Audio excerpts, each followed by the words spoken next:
ପିଲାମାନେ ମୁଁ ଏତିକି ଖୁବ୍ ସଂକ୍ଷେପରେ କହୁଛି। ବିର୍ସା ମୁଣ୍ଡା ଆଦିବାସୀ ସମ୍ପ୍ରଦାୟର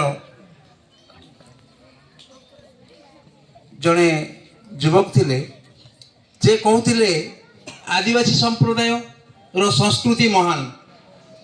ପିଲାମାନେ ସଂସ୍କୃତି ସଭ୍ୟତା ଦୁଇଟା ଅଲଗା କଥା।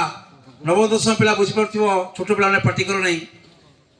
ସଭ୍ୟତା କହିଲେ ଆମେ ବୁଝୁ ଆମେ କେତେ ଉନ୍ନତ ହେଇଗଲୁ, କେତେ ଆଗକୁ ଯେ ଚାଲିଗଲୁ, ସେଟା ହେଉଛି ସଭ୍ୟତା। କିନ୍ତୁ ସଂସ୍କୃତି ତା ନୁହେଁ। ସଂସ୍କୃତି ଶବ୍ଦ ସଂସ୍କାରରୁ ଆସିଛି। ଆମେ କେତେ ସଂସ୍କାରୀ। ଆଦିବାସୀ ମାନେ ସଂସ୍କାରୀ, ସଂସ୍କାରର ମାତ୍ରା ଆଦିବାସୀଙ୍କର ଅଧିକ। କାହିଁକି? ସେମାନେ ପିଲାମାନେ ମୁଁ ଶବ୍ଦକୁ ବହୁତ କମ୍ ବ୍ୟବହାର କରନ୍ତି, ଆମ ଶବ୍ଦକୁ ବେଶୀ ବ୍ୟବହାର କରନ୍ତି। ସେ କ'ଣ କୁହନ୍ତି? ଆମ ଝରଣା, ଆମର ପାଣି, ଆମର ଜଙ୍ଗଲ, ଆମର ଜମି।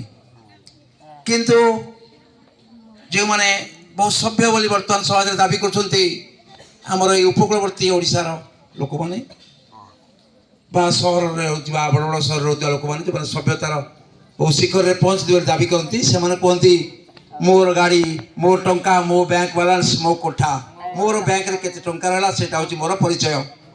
ଆଦିବାସୀ